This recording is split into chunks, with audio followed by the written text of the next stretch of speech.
Sciacademy GS Research Center presents audiobook of history for class 6 entitled Our Pasts 1.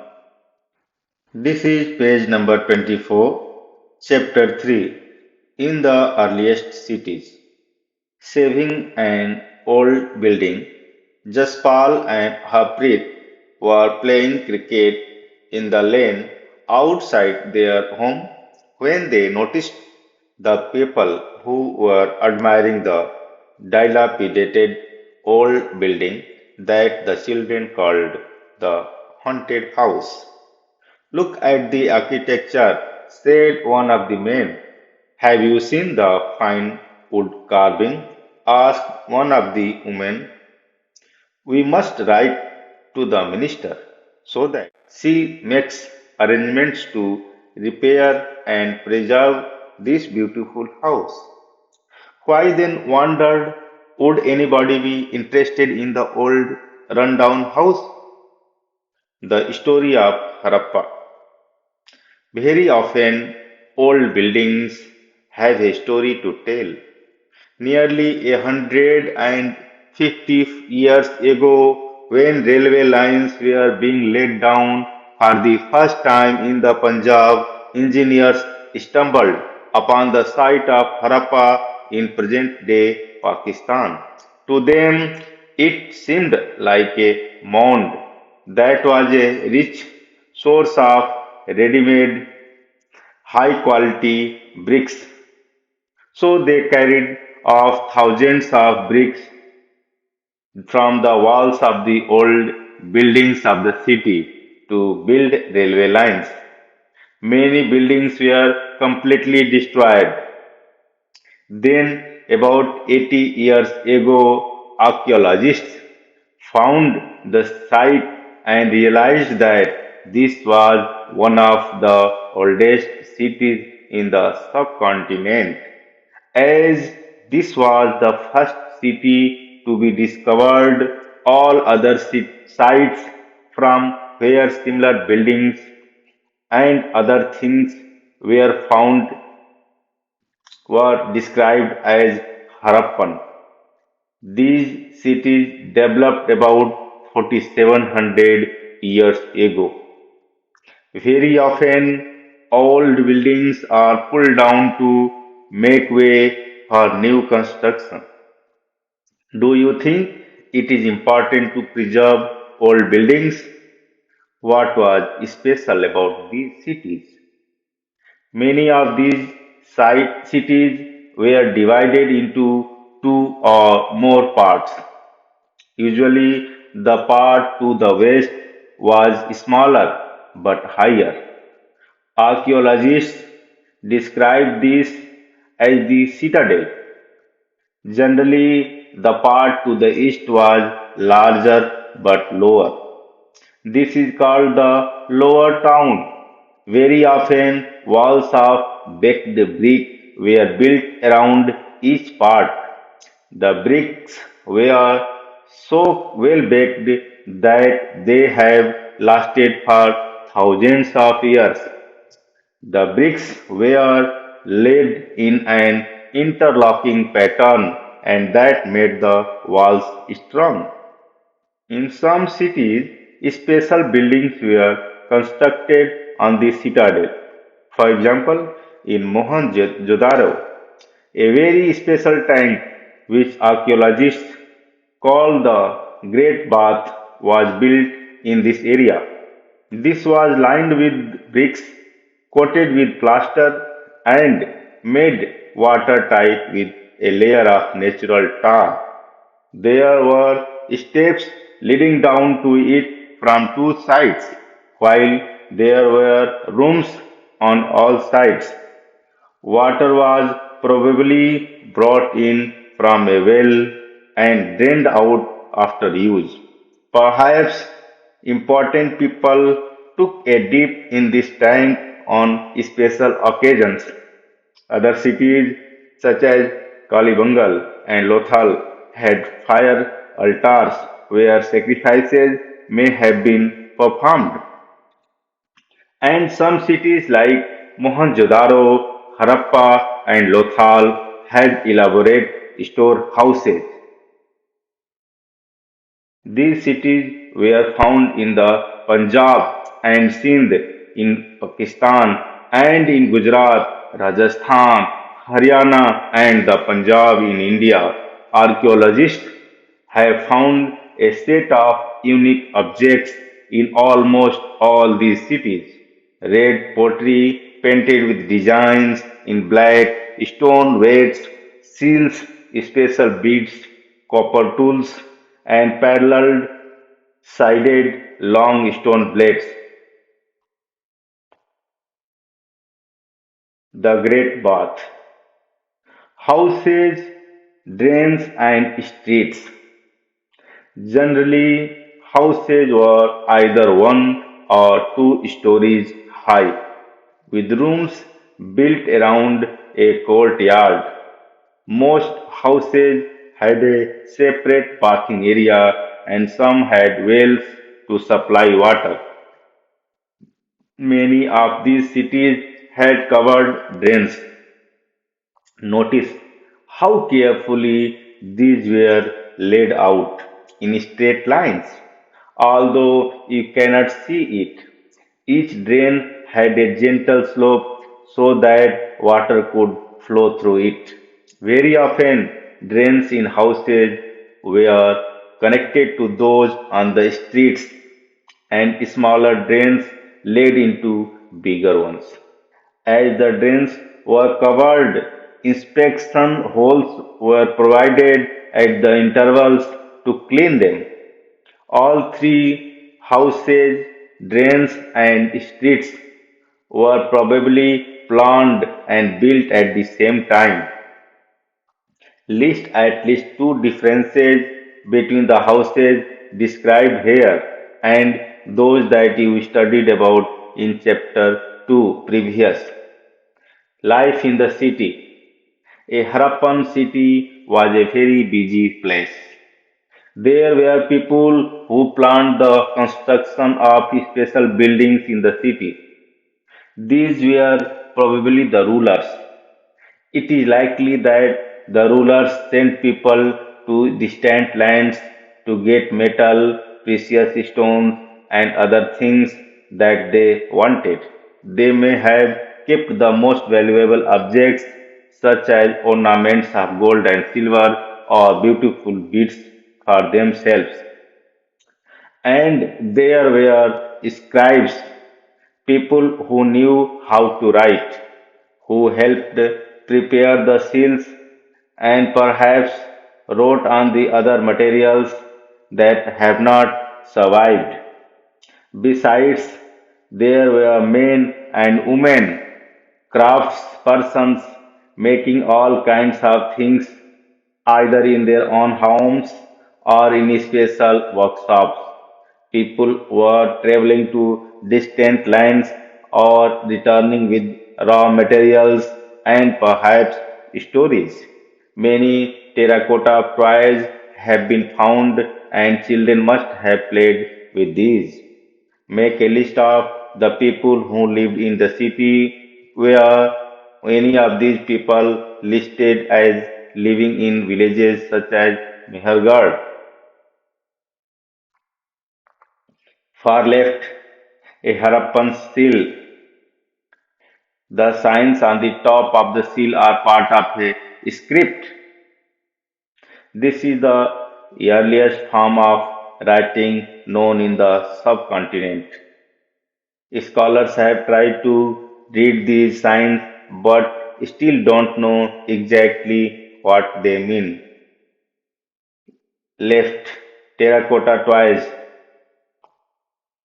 new crafts in the city.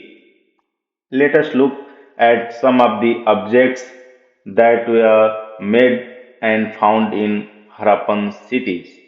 Most of the things that have been found by archaeologists are made of stone, shell, and metal, including copper, bronze, gold, and silver. Copper and bronze were used to make tools, weapons, ornaments, and vessels.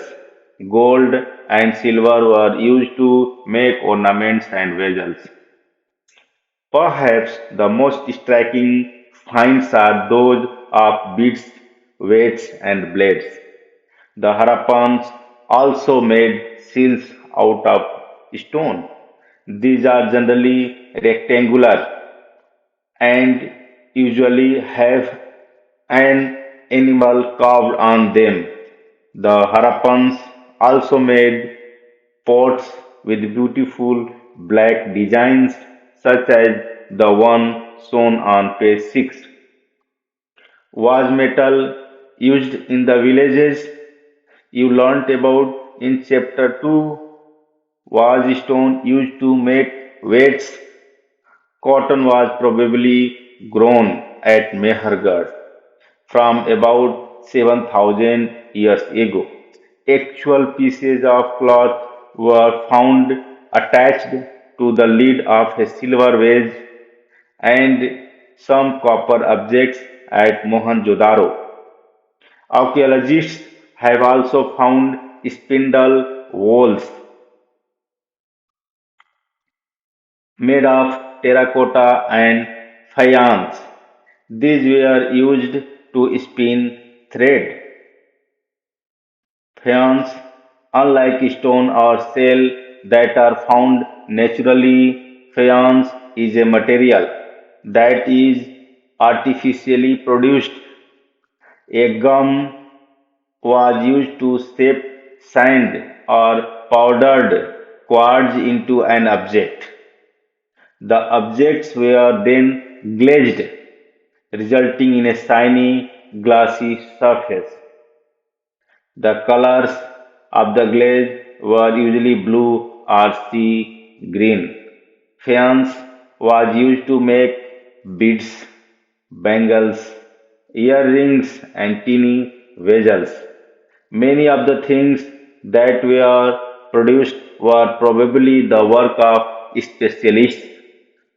A specialist is a person who is trained to do only one kind of work. For example, cutting stone, or polishing beads, or carving seals. Look at the illustration, page 28, and see how well the face is carved and how carefully the beard is shown. This must have been the work of an expert craftsperson. Not everybody could have been a specialist.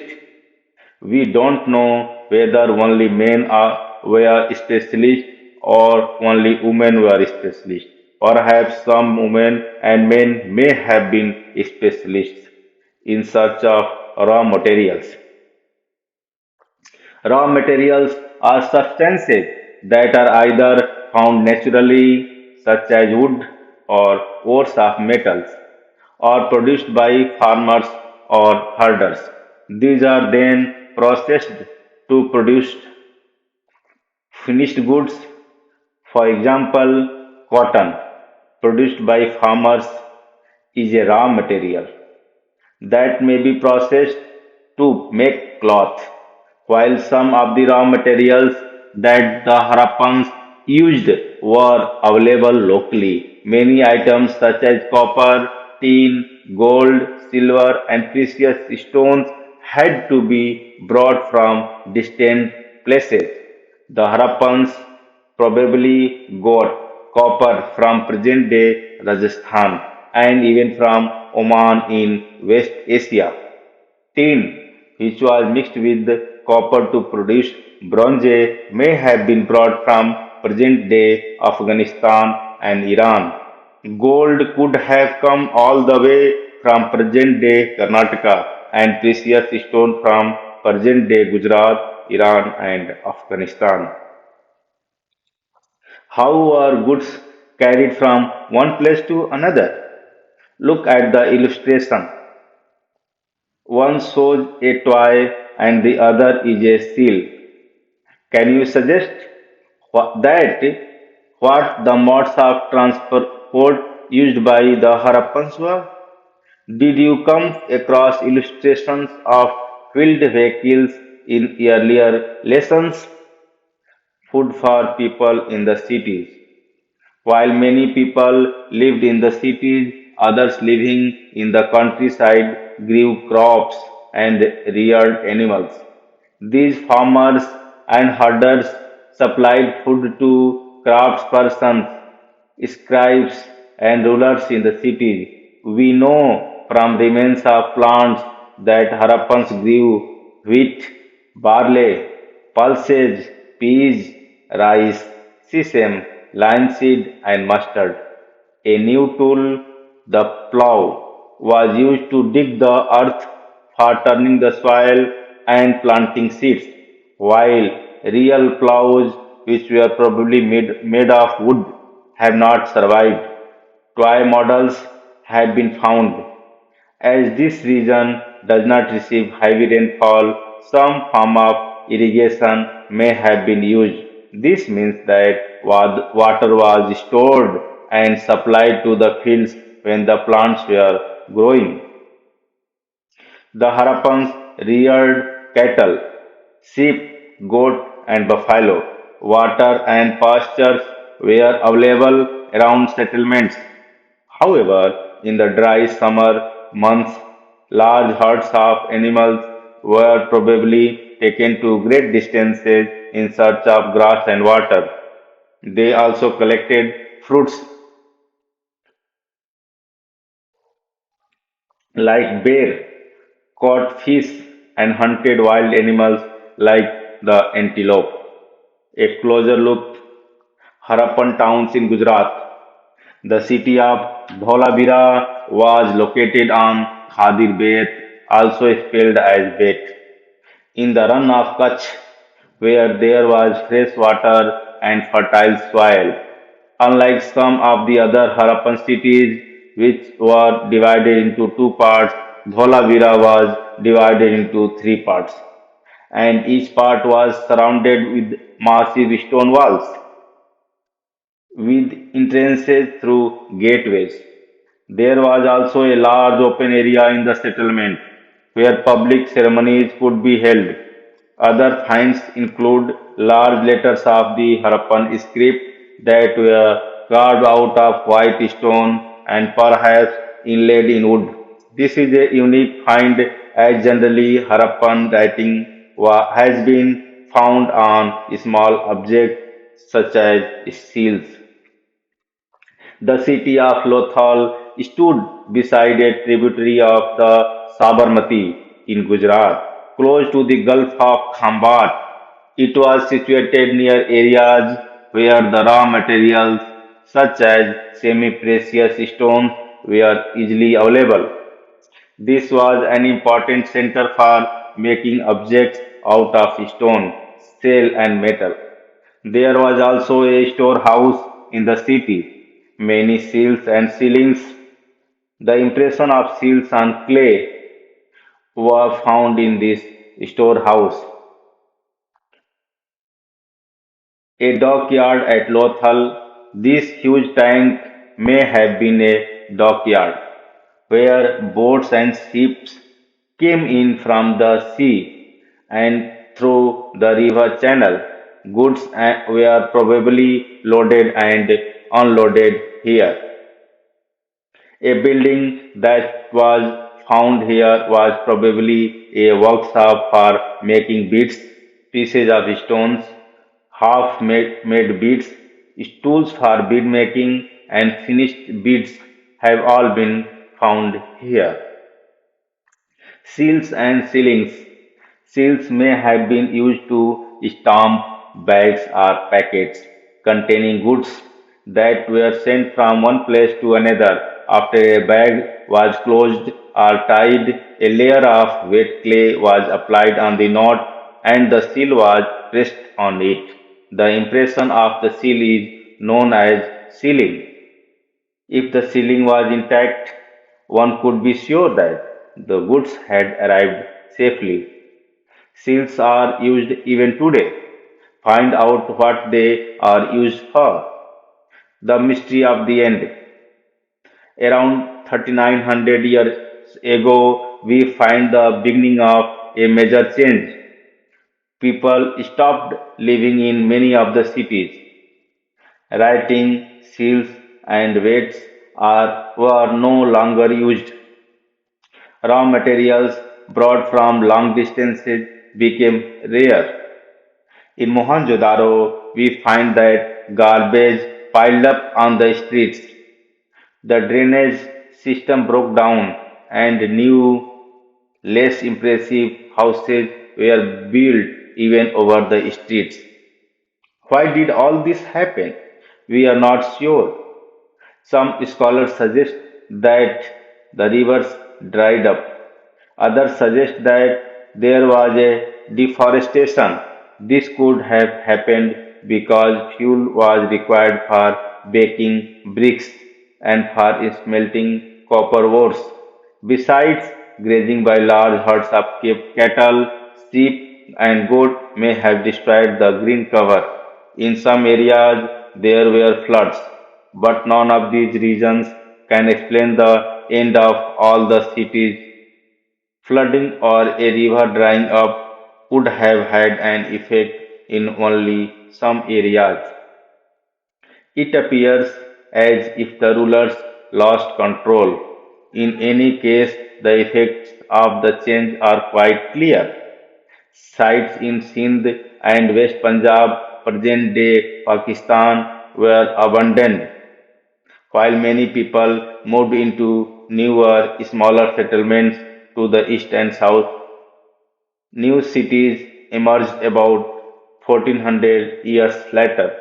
You will read about them in the coming chapters 5 and 8. Elsewhere, find Egypt in your atlas. Most of the Egypt is a dry desert, except for the lands along the river Nile. Around 5000 years ago, kings ruled over Egypt. These kings sent armies to distant lands to get gold, silver, ivory, timber, and precious stones. They also built huge tombs known as pyramids. When they died, the bodies of the kings were preserved and buried in these pyramids. These carefully preserved bodies are known as mummies. A large number of objects were also buried with them. These included food and drink, clothes, ornaments, utensils, musical instruments, weapons, and animals. Sometimes even serving men and women were buried with the rulers.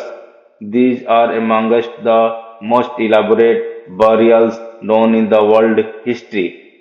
Do you think kings would have needed these things after death?